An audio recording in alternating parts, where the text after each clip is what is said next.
नमस्ते बच्चों। मैट्रिक्स पढ़ रहे थे अपन, मैट्रिक्स को आगे कंटिन्यू करेंगे। तो बताइए, मैट्रिक्स अच्छे से समझ में आ रहा है आपके? बढ़िया चल रहा है? कैसे चल रहा है बताओ। कोई दिक्कत हो, डाउट हो तो बताइएगा, उसमें कमेंट करके बताना है। और आपको क्लास को शेयर करना है, अच्छे से पढ़ना है, बिल्कुल मोटिवेटेड रहना है, घबराना नहीं है। जितना बोर्ड नजदीक आए, 2 महीने बचे हैं तो अच्छे से पढ़ना है। और मैं बढ़िया बढ़िया क्वेश्चन लेके आ रहा हूँ, तो उन क्वेश्चनों को बढ़िया से सॉल्व करो। एक बार नहीं, 2 बार देखो, 3 बार देखो, अच्छे से समझो, बोर्ड में बढ़िया फोड़ के आना है। ठीक है, तो देखो नेक्स्ट क्वेश्चन। देखो अपने पास क्वेश्चन दे रखा है, ये एनसीईआरटी का क्वेश्चन है, मल्टीपल टाइम एग्जाम में आया हुआ है। मैं ऑफलाइन में जब बच्चों को पढ़ाता हूँ क्लास में, तो अक्सर स्टूडेंट ये क्वेश्चन तो पूछते ही पूछते हैं। तो फिर मैंने देखा कि ये क्वेश्चन अपने को करा लेना चाहिए यहाँ पे, तो आपको दिक्कत वगैरह ना आए। ठीक है, तो इस क्वेश्चन को सोल्व करते हैं।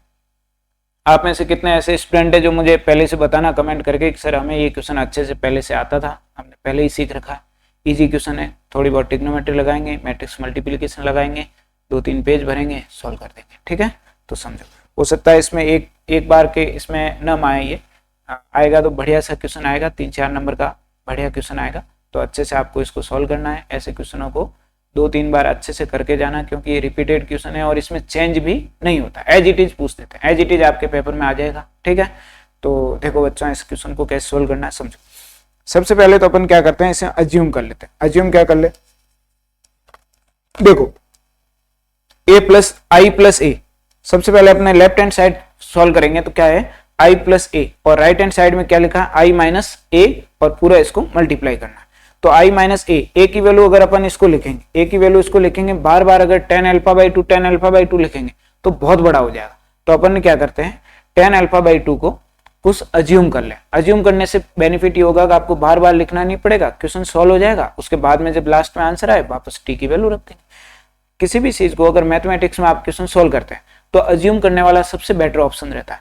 बड़ी सी कोई वैल्यू है, उसको अज्यूम कर लो, क्वेश्चन को सॉल्व करो, सिंप्लीफाई करो।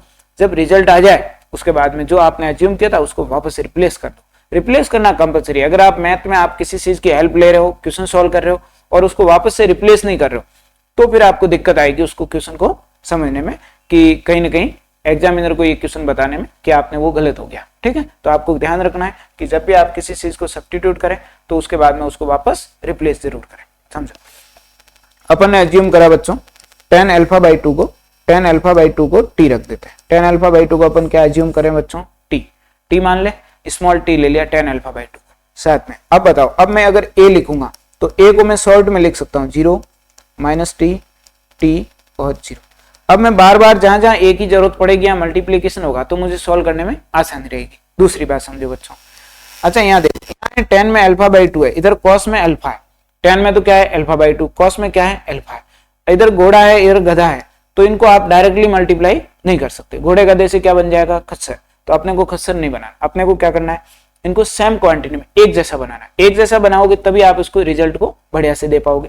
ट्रिग्नोमेट्री में ये चीज हमेशा ध्यान रखनी है। आपने तो खैर 11th में ट्रिग्नोमेट्री अच्छे से पढ़ी होगी कि एक तो अल्फा बाई 2 है, एक अल्फा है, तो उनको आप डायरेक्टली इनको सोल्व नहीं कर सकते। तो क्या करना है, उनको कन्वर्ट करना है, दोनों को एक जैसा बनाना है। या तो अल्फा को अल्फा बाई 2 बना दो, या अल्फा बाई 2 को अल्फा बना दो, फिर दोनों को सिंप्लीफाई करो, सोल्व करो, तो आपका रिजल्ट अच्छा आएगा। समझ गए इस बात को। अपने पास बच्चों फॉर्मूला है cos अल्फा का, cos 2 थीटा का फॉर्मूला आपने पढ़ा होगा 11th क्लास में। cos 2 थीटा का tan की टर्म में, क्यों tan की टर्म में ला रहा हूं, क्योंकि ये tan में, तो cos 2 थीटा का tan की टर्म में 11th क्लास में आपने एक फॉर्मूला पढ़ा था। वो formula 1 minus tan square theta upon 1 plus tan square theta. 1 minus tan square theta upon में 1 प्लस tan स्क्वायर थीटा। समझ गए। और अगर मैं इसको cos थीटा कर दें बच्चों, क्या करें, इसमें अगर 2 थीटा है तब यहाँ पे कितना आ रहा है बच्चों, बताओ, थीटा आ रहा है। इसी फॉर्मूले में अगर मैं 2 थीटा की जगह अगर थीटा कर दूं, 2 थीटा की जगह अगर थीटा करता हूं तो ये फॉर्मूला बन जाएगा 1 minus tan square alpha by 2 मतलब theta by 2 upon 1 plus tan square theta by 2। ये वाली चीज बन जाएगी cos theta is equal to कितना हो जाएगा, 1 minus tan square alpha by 2 मतलब theta by 2 upon 1 plus tan square theta by 2। हमें जो फॉर्मूला लिखना है, हमारा जो फॉर्मूला है स्टूडेंट्स वो है cos अल्फा का। अपने क्या है, देर का है cos अल्फा। तो cos अल्फा में जब इसको लिखोगे तो ये हो जाएगा 1 minus tan square alpha upon 2 upon 1 plus tan square alpha upon 2। 1 plus ten square alpha upon 2। ये वाली बात हो जाएगी, समझ गए आप बात को। और इसी के साथ अपने को साइन का भी फॉर्मूला याद रखना है। तो इसी तरीके से साइन 2 अल्फा का फॉर्मूला होता है बच्चों टेन की टर्म में। साइन 2 अल्फा का फॉर्मूला होता है 2 tan alpha upon 1 plus ten square alpha. ठीक है, 2 tan alpha by 2 upon 1 plus ten square alpha by 2। ये किसका होता है? अल्फा का फॉर्मूला होता है। मैंने गलत लिख दिया इसको, ये किसका होता है? मैंने अल्फा बाई 2 को पहले लिख दिया। ये होता है tan alpha upon ten square alpha. ये फॉर्मूला होता है साइन 2 अल्फा का। अपन फॉर्मूला किसका लिखना चाह रहे हैं? साइन अल्फा का। साइन अल्फा का लिखेंगे तो इधर अल्फा बाई 2 आ जाएगा, जो मैंने पहले लिख दिया था ना वो अब आएगा 2 tan alpha by 2 upon 1 minus 1 plus ten square alpha by 2। तो ये दो फॉर्मूले अपने को इनमें सब में अप्लाई करने हैं। जहां जहां कॉस अल्फा आ रहा है वहां तो ये फॉर्मूला अप्लाई करेंगे, और जहां साइन अल्फा आ रहा है उसकी जगह ये फॉर्मूला अप्लाई करेंगे। बताओ बात समझ में आ रही कि नहीं आ रही? दोनों फॉर्मूले समझ में आए? मुझे लगता है आई थिंक आपको ये फॉर्मूले याद होंगे। आई थिंक ये फॉर्मूले आपको याद होंगे 11th क्लास में, और आपने डिफरेंशिएशन और इंटीग्रेशन में पढ़े होंगे, कहीं ना कहीं ये यूज होते ही है 11th क्लास में। अगर आपने ढंग से पढ़ी है तो, अगर आपने 11th क्लास को ढंग से पढ़ा है तो आपको ये फॉर्मूले याद होंगे। अगर आपने ऐसे ही पास हो गए तो फिर आपको ये याद नहीं होगा। तो आपको याद होना चाहिए, मतलब जानकारी इन फॉर्मूलों की आपको होनी चाहिए। उसके बाद में देखो न्यू पेज ले लेता हूं और उसमें इनको लिख के फिर अपन सॉल्व करते हैं। i माइनस ए है और इधर i प्लस ए है, तो दो चीजों को, इसको हम लेफ्ट हैंड साइड को तो बच्चों यहीं सोल्व कर लेते हैं। लेफ्ट हैंड साइड को यहीं पे सोल्व कर लेते हैं, लेफ्ट हैंड साइड को यहीं सोल्व कर लेते हैं। तो लेफ्ट हैंड साइड तो अपने पास है students i plus A, i plus A. i क्या होता है बताओ? 1001। i क्या होता है बताओ? 1001। 1001 क्या है? Identity matrix.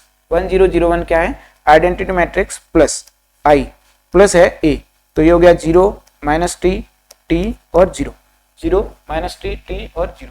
ठीक है बच्चों, ये दे रखा है अपने को। इन दोनों को अपने को ऐड करना है। ये राइट हैंड साइड सोल्व कर रहा हूं, तो जब इन दोनों को सोल्व करोगे, बच्चों, तो 1 और 0 को ऐड करोगे तो 1, 0 और माइनस टी को ऐड करोगे तो माइनस का टी, 0 और टी को ऐड करोगे तो टी, और 1 और 0 को ऐड करोगे तो 1 आ जाएगा। बताओ समझ में आया कि नहीं आया? ये अपना लेफ्ट हैंड साइड है। इसको लेफ्ट हैंड साइड को अपन ने सोल्व किया, लेफ्ट हैंड साइड को सोल्व किया अपन ने। तो लेफ्ट हैंड साइड को अगर सोल्व करते हैं तो ये अपने पास रिजल्ट निकल के आया। लेफ्ट हैंड साइड को सोल्व करने पे ये रिजल्ट निकलना है 1 माइनस टी, टी और 1। उसके बाद में अपने को राइट हैंड साइड को सोल्व करना है, यानी कि इस वाले पोर्शन को अपने को सोल्व करना है। इस वाले पोर्शन के लिए इधर जगह नहीं है इसमें, तो अपन नेक्स्ट पेज ले लेता हूं, न्यू पेज ले लेते हैं और न्यू पेज में इसको अच्छे से सोल्व करते हैं, फिर वापस इसमें आ जाएंगे। ठीक है स्टूडेंट्स, तो ये तरीका अपना लेते हैं। इसमें न्यू पेज ले लेते हैं, I minus A cos alpha sine minus sine alpha, I minus A. देखो इसमें ब्लैक पेन ले लेता हूँ, न्यू पेज ले लेता हूँ। तो अपने पास स्टूडेंट है आई माइनस ए और इधर है बच्चों कॉस अल्फा माइनस का साइन अल्फा, और ये इधर है साइन अल्फा और इधर है कॉस अल्फा। इधर कितना है बताओ? Cos alpha. अच्छा फॉर्मूले दोबारा लिख देता हूँ। क्या था फॉर्मूला बताओ? कॉस अल्फा का फॉर्मूला क्या था बताओ? कॉस अल्फा का फॉर्मूला था, ये क्या है कि उसमें पीपीटी में उस हिसाब से सेट कर रखा है, तो वो तो था ब्लैक टाइपिंग वाला, और ये आ गया इसमें न्यू पेज ऐड किया तो ये व्हाइट आ गया। तो आप एक क्वेश्चन समझना है, आराम से समझ लो, कोई दिक्कत नहीं है इसमें। 1 minus ten square alpha by 2 upon 1 plus ten square alpha by 2, और कॉस इसका साइन अल्फा का 2 tan alpha by 2 upon 1 plus ten square alpha by 2, ये आ गया। तो ये तो कॉस का फॉर्मूला है, ये साइन का फॉर्मूला है। ये बात समझ में आ गई? कॉस का और साइन का, इन दोनों को अपने को मल्टीप्लाई करना। अच्छा बताओ आई का मतलब कितना है? आई का मतलब 1001 है, और ए का मतलब क्या है बताओ? ए अपन ने पीछे कितना पढ़ा बताओ? प्रीवियस पेज ए कितना था अपने? 0 माइनस टी प्लस टी। तो अपने पास यहाँ कितना आएगा बताओ? 0 माइनस टी, टी 0, ये कितना था? टी है। ये तो अपने पास कितना है बच्चों? टी है। ये कितना है? टी है, और ये 0 है, ये आया। और इधर कितना आएगा बताओ? इसमें आ जाएगा कॉस अल्फा की जगह कितना आ जाएगा? इसमें अगर बच्चों टी टी रख देता हूं, टी रखने पे क्या आएगा? देखो इनको भी समझ लो साथ ही साथ। टेन अल्फा बाई 2 को अपन ने क्या मान रखा है बच्चों बताओ? यहाँ लिख देता हूँ, टेन अल्फा बाई 2 को अपन ने टी मान रखा है, तो इधर रखूंगा तो ये क्या बनेगा बताओ? 1 minus T square upon 1 plus T square. ये वाली बात समझ में आई। और इसमें क्या बनेगा बताओ? 2t upon 1 plus T square, 2t upon 1 plus T square, 2t upon 1 plus T square, इस तरीके से बन जाएगा। तो ये क्या बनेगा बताओ, 1 minus T square upon 1 plus T square, ये बन जाएगा अपने माइनस का 2t upon 1 plus T square, और इधर बन जाएगा ये 2t upon 1 plus T square, और ये बन जाएगा 1 माइनस का टी स्क्वायर अपॉन 1 प्लस का टी स्क्वायर। ठीक है बच्चों, तो ये इस तरीके से बन जाएगा। आपको दिख तो रहा है प्रॉपर, बताना मुझे अगर कहीं दिक्कत आए तो आप मुझे मैसेज करके बताना इसमें कि कहाँ दिक्कत आ रही है। ठीक है, उसके बाद देखो इन दोनों को, पहले इन दोनों को क्या करना है, यहाँ माइनस है, ये भी मैं क्या गलत लिख रहा हूँ थोड़ा सा, देखो इन दोनों के बीच में क्या है बच्चों, यहाँ माइनस है, यहाँ माइनस है, तो इनको माइनस करके सॉल्व करेंगे तो ये तो हो जाएगा 1, ये तो हो जाएगा 1, ये 0 माइनस टी करूंगा ना, या माइनस, तो ये हो जाएगा t, ये 0 माइनस टी करूंगा तो ये हो जाएगा माइनस टी, और 1 माइनस 0 करूंगा तो ये 1। ये दोनों को अब अपने को मल्टीप्लाई करना है, ये हो गया 1 माइनस का टी स्क्वायर अपॉन 1 प्लस का टी स्क्वायर। ये थोड़ा लेंदी क्वेश्चन है, थोड़ा सा लेंदी क्वेश्चन है, पर फिर भी मैं सोल्व करवा देता हूँ आपको, ताकि अगर आपके ये क्वेश्चन आ जाए पेपर में तो आपको गलत ना हो। ये क्वेश्चन आता है अक्सर पेपर में, बहुत बार आया है, इसलिए मुझे लगा कि ये क्वेश्चन आपको सोल्व करवाना चाहिए। समझो, यहां तक समझ में आया कि नहीं आया बताओ। अब ये दो मैट्रिक्स बन गई, अब अपने इन दोनों को मल्टीप्लाई करना है और रिजल्ट निकालना। बताओ यहां तक तो कोई दिक्कत है क्या? यहां तक कोई दिक्कत नहीं है। इस क्वेश्चन को आपको मल्टीपल टाइम यानी कि 2-3 बार सोल्व करना है और अच्छे से रट के जाना है। ये एज इट इज आएगा, क्वेश्चन आएगा तो इसमें कुछ भी चेंज नहीं होगा। ठीक है, अल्फा टी कुछ भी चेंज नहीं होगा, पूरा एज इट इज आएगा। 1 को अगर इससे मल्टीप्लाई करो, बताओ फर्स्ट रो को में से फर्स्ट कॉलम से मल्टीप्लाई करना है। 1 को करोगे तो 1 माइनस का 1 minus T square upon 1 plus T square, और टी को अगर इससे करोगे तो ये कितना हो जाएगा बताओ, 2t square upon 1 plus T square. देखो टी को अगर 2t से करोगे तो 2t स्क्वायर, डिनोमिनेटर दोनों में सेम है। फिर 1 को इससे करोगे तो ये हो जाएगा माइनस का 2t upon 1 plus T square, और टी को अगर इनसे करोगे तो प्लस का हो जाएगा t minus T cube upon 1 plus T square. ठीक, फिर t को इससे करो तो कितना हो जाएगा बताओ, माइनस टी माइनस का प्लस का हो जाएगा T square T cube, plus का कितना हो जाएगा टी क्यूब। इस माइनस टी को किससे कर रहा हूं, 1 से और टी स्क्वायर से। तो माइनस टी जब 1 से होगा तो -1 माइनस टी होगा, और माइनस टी अगर माइनस टी स्क्वायर से होगा तो कितना हो जाएगा, टी क्यूब हो जाएगा। ये टी क्यूब है, दोबारा लिख देता हूं, थोड़ा सा अच्छे से लिख देता हूं इसको, टी क्यूब। नीचे आएगा 1 प्लस टी स्क्वायर, फिर ये अपना 1 होगा इससे, तो 1 होगा तो एक प्लस का कितना आ जाएगा, 2t upon 1 plus T square. Matrix multiplication तो आता है, बस इसमें टी बहुत बार आ गया इसलिए आपको हो सकता है थोड़ा कंफ्यूजन हो, बाकी मल्टीप्लीकेशन बहुत ईजी है।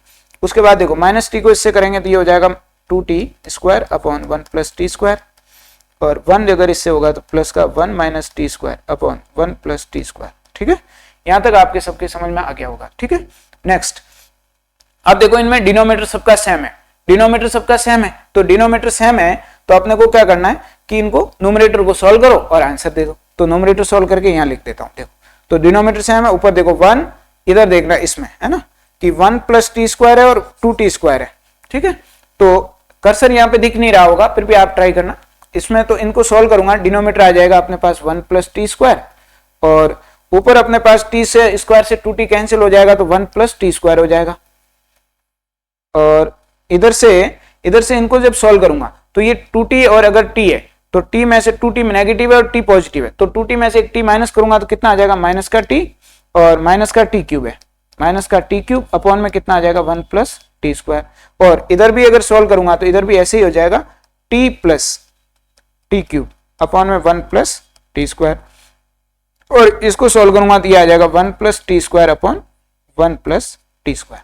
यानी कि जो फर्स्ट एलिमेंट है वैसा का वैसा लास्ट आ रहा है, इसमें t कॉमन लेना पड़ेगा, माइनस टी कॉमन लेंगे, इसमें t कॉमन ले लेंगे। अब इनमें अगर t कॉमन ले, इसमें ये तो डायरेक्ट कैंसिल होके कितना हो रहा है बताओ, 1, इधर ये डायरेक्ट कैंसिल होके कितना हो जाएगा, 1 हो जाएगा। इसमें अगर मैं माइनस टी कॉमन ले लूंगा तो फिर ये 1 प्लस टी स्क्वायर से 1 प्लस टी स्क्वायर कैंसिल हो जाएगा, और यहाँ t कॉमन लेने पे ऊपर t कॉमन कहां से ले रहा हूं बताओ, न्यूमरेटर से, यहां से न्यूमरेटर से t कॉमन ले रहा हूं तो t बचेगा, और 1 plus T square 1 plus T square cancel हो जाएगा। इधर न्यूमरेटर से माइनस टी कॉमन लूंगा तो 1 प्लस टी स्क्वायर और 1 प्लस टी स्क्वायर कटेगा तो माइनस टी हो जाएगा, इस तरीके से हो जाएगा। और इसको ही क्या बोलेंगे अपन, राइट हैंड साइड। ये राइट हैंड साइड आ गया, और पीछे जो अपन ने प्रीवियस सॉल्व किया था तो यही आया था अपने पास स्टूडेंट, ये आया था 1 और माइनस टी, टी और 1, और इसमें क्या आ गया अपने पास, देखो ये आ गया 1 माइनस टी, टी और 1, यानी कि लेफ्ट हैंड साइड और राइट हैंड साइड क्या होगी अपने पास, इक्वल होगी। राइट हैंड साइड ये दोनों कैसे हो गए बताओ, इक्वल हो गए। क्वेश्चन थोड़ा सा लेंथी था, अगर आपको समझने में दिक्कत आई है तो आप ऐसा करना, इस क्वेश्चन को दोबारा देखना, 3 बार देखना, तो अच्छे से समझ में आ जाएगा। बढ़िया क्वेश्चन है, मल्टीपल टाइम ये पेपर में क्वेश्चन आया है, थोड़ा सा लेंथी क्वेश्चन है। मल्टीप्लीकेशन में या ट्रिग्नोमेट्रिक फॉर्मूले में अगर दिक्कत है दोबारा देखना, फिर भी अगर आपको दिक्कत आए कमेंट करना, मैं इस क्वेश्चन को दोबारा से समझा दूंगा। तो अभी इस लेक्चर में तो एक ही क्वेश्चन करेंगे अपन, क्योंकि ये थोड़ा बड़ा क्वेश्चन है, आप इसको समझने का ट्राई करना, नहीं आए तो फिर मुझे इन्फॉर्म करना कि मैसेज करके, कि बताना कि कैसे कहाँ दिक्कत आ रही है, कमेंट करके। और बाकी मुझे लगता है समझ में आ गया होगा। इजी क्वेश्चन है, थोड़ा लेंथी है, इजी टफ नहीं कह सकते इसको, थोड़ा सा लेंथी है, टी रखना है, ट्रिग्नोमेट्रिक फॉर्मूले डालने हैं, और ये क्वेश्चन अक्सर आया है पेपर में, इस वजह से मैं आपको बार बार इसमें वो इतना फोकस कर रहा हूँ, तो आपको अच्छे से समझना है इसको। कोई भी क्वेश्चन 2 पेज पे जाता है तो थोड़ा कंफ्यूज करता है, पर मुझे लगता है आपको समझ गए होंगे। रिपीट करके देखना, वीडियो को वापस आगे पीछे करके देखते रहना, ताकि आपको दिक्कत ना आए। ठीक है बच्चों, और फिर भी कोई दिक्कत हो तो बताना मुझे। ठीक है, थैंक यू।